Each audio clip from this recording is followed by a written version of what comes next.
Hello students, video शुरू करने से पहले प्लीज चैनल को लाइक, शेयर और सब्सक्राइब जरूर करें।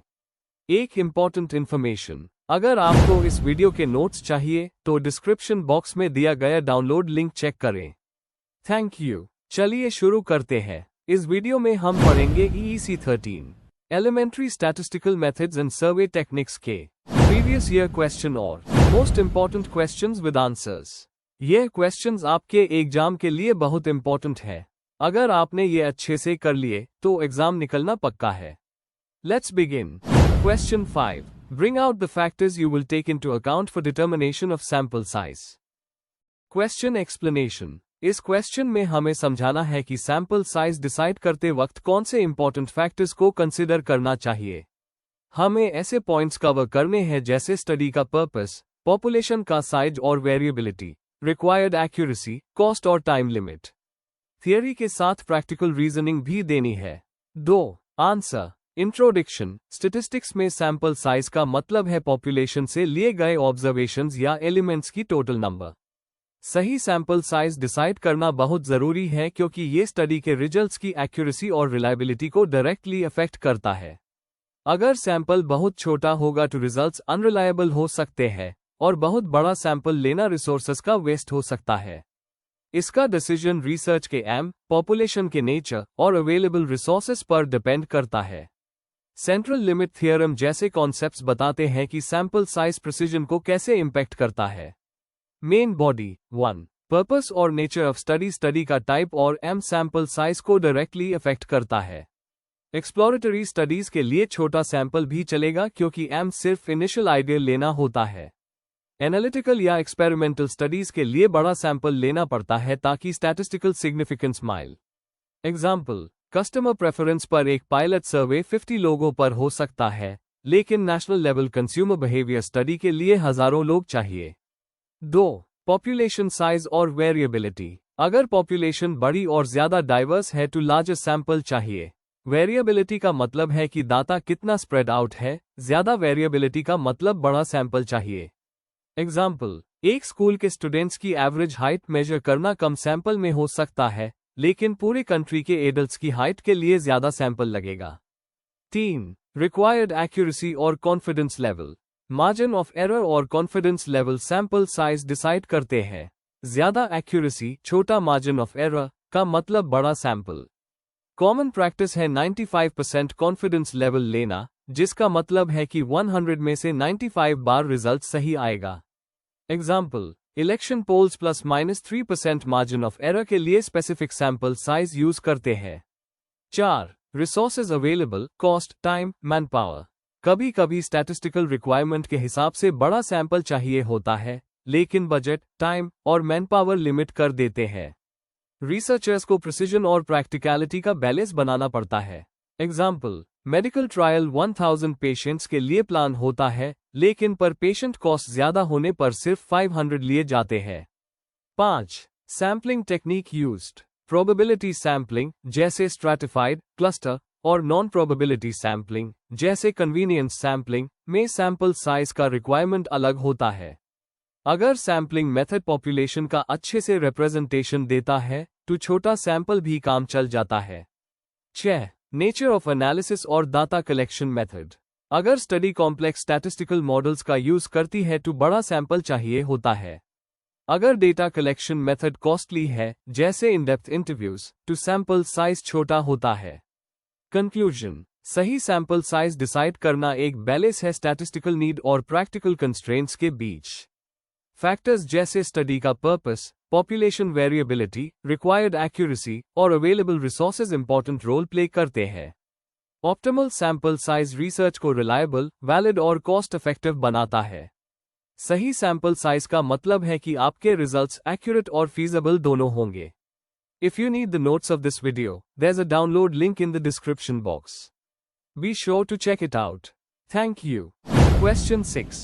Describe the steps you will consider while designing an index number. Question explanation. इस क्वेश्चन में हमें इंडेक्स नंबर बनाने के लिए फॉलो की जाने वाली स्टेप्स डिटेल में समझानी है, जैसे कि ऑब्जेक्ट ऑफ सेट करना, कमोडिटीज सेलेक्ट करना, बेस ईयर चूज करना, डेटा कलेक्ट करना, फॉर्मूला डिसाइड करना, वेट्स असाइन करना और फाइनल इंडेक्स पब्लिश करना। आंसर। इंट्रोडक्शन। इंडेक्स नंबर एक स्टैटिस्टिकल टूल है जो टाइम के साथ किसी वेरिएबल या ग्रुप ऑफ वेरिएबल्स के लेवल में होने वाले चेंज को मेजर करता है। यह इकोनॉमिक्स, बिजनेस और सोशल साइंसेज में बहुत यूज होता है, for example inflation, cost of living या प्रोडक्शन ट्रेंड मेजर करने के लिए। एक अच्छा इंडेक्स नंबर तभी बन सकता है जब उसको डिजाइन करने के स्टेप्स सिस्टमैटिकली फॉलो किए जाएं। आइए अब हम इंडेक्स नंबर डिजाइन करने के मेन स्टेप्स देखते हैं। Main body. 1. ऑब्जेक्टिव डिफाइन करना। सबसे पहले इंडेक्स नंबर का पर्पस क्लियर करना जरूरी है। एग्जाम्पल, अगर आपको इन्फ्लेशन मेजर करनी है तो कंज्यूमर प्राइस इंडेक्स CPI बनेगा। अगर इंडस्ट्रियल ग्रोथ देखनी है तो इंडस्ट्रियल प्रोडक्शन इंडेक्स IPI बनेगा। ऑब्जेक्टिव क्लियर होने से डेटा सोर्स, आइटम्स और मेथड सेलेक्ट करना इजी हो जाता है।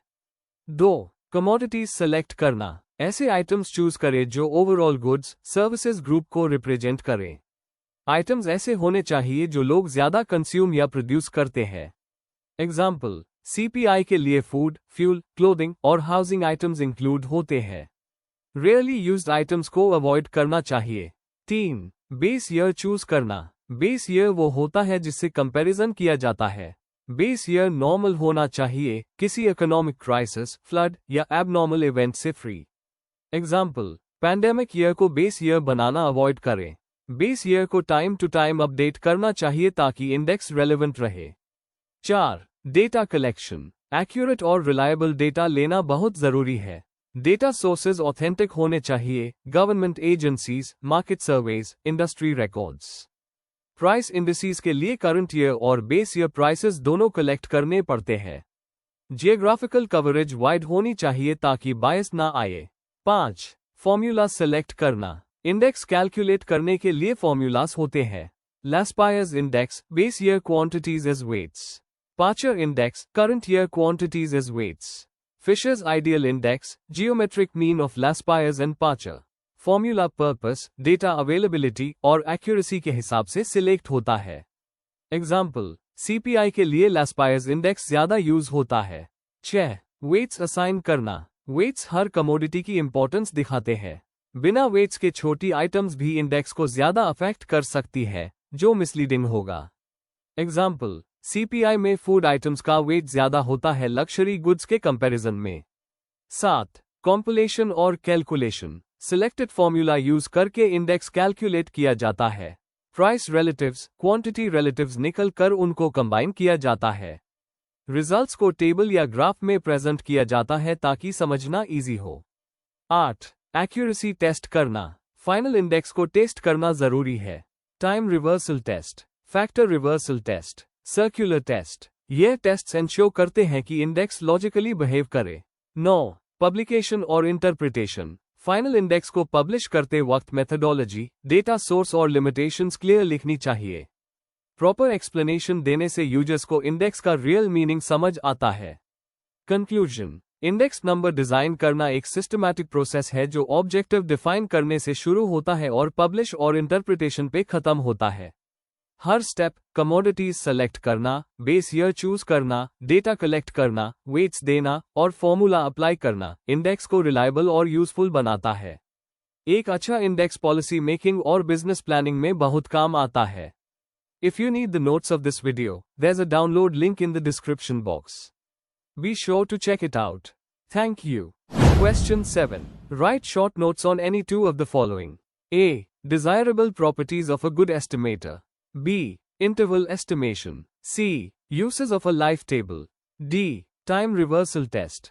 Question explanation. इस क्वेश्चन में हमें दिए गए 4 टॉपिक्स में से कोई 2 चूज करके उन पर शॉर्ट नोट्स लिखने हैं। हर नोट में कॉन्सेप्ट का मीनिंग, डेफिनेशन, इंपॉर्टेंट फीचर्स और यूजेस बताने होंगे।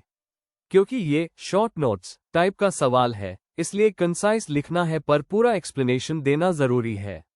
आंसर। इंट्रोडक्शन। स्टैटिस्टिक्स में estimators, estimation methods, life table और अलग अलग टेस्ट्स काफी इंपॉर्टेंट रोल प्ले करते हैं। इन कॉन्सेप्ट्स का नॉलेज डेटा एनालिसिस और करेक्ट कंक्लूजन निकलने के लिए जरूरी होता है। यहाँ हम 2 टॉपिक्स डिस्कस करेंगे, desirable properties of a good estimator और इंटरवल एस्टिमेशन। यह दोनों टॉपिक स्टैटिस्टिकल इन्फरेंस का बेस है और रिसर्च, इकोनॉमिक्स और सर्वे एनालिसिस में बहुत यूज होते हैं। Main body A desirable properties of a good estimator. An estimator is a rule or formula that tells us how to calculate an estimate of a population parameter from sample data. For example, the sample mean is an estimator of the population mean. A good estimator should have certain desirable statistical properties. Unbiasedness. An estimator is said to be unbiased if its expected value is equal to the true value of the parameter being estimated. Example, the sample mean, x, is an unbiased estimator of the population mean, mu. Consistency.